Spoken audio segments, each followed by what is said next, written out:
গণ অধিকার পরিষদের সভাপতি ও জুলাই গণঅভ্যুত্থানের অন্যতম নেতা নুরুল হক নূরের সুচিকিৎসার জন্য বিদেশে পাঠানোর নির্দেশ দিয়েছেন প্রধান উপদেষ্টা ড. মোহাম্মদ ইউনূস। মঙ্গলবার রাষ্ট্রীয় অতিথি ভবন যমুনায় প্রধান উপদেষ্টার সঙ্গে সাক্ষাৎ করেন নুরুল হক নূরের সহধর্মিণী মারিয়া আক্তার, গণ অধিকার পরিষদের সাধারণ সম্পাদক রাশেদ খান এবং সিনিয়র যুগ্ম সাধারণ সম্পাদক হাসান আল মামুন। প্রধান উপদেষ্টার প্রেস উইং জানিয়েছে, নুরুল হকের শারীরিক অবস্থার বিষয়ে কথা বলতে গিয়ে কান্নায় ভেঙে পড়েন মারিয়া আক্তার। তিনি জানান, নূরের মস্তিষ্কে রক্তক্ষরণ হয়েছে, নাকের হাড় ভেঙেছে এবং তিনি চোয়ালে ও মেরুদণ্ডে আঘাত পেয়েছেন। সুচিকিৎসার জন্য নূরকে বিদেশে নেওয়া প্রয়োজন।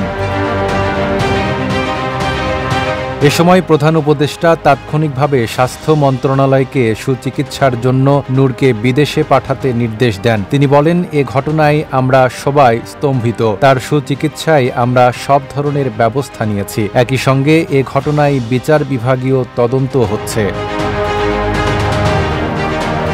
নাঈম আরাবী, ঢাকা পোস্ট।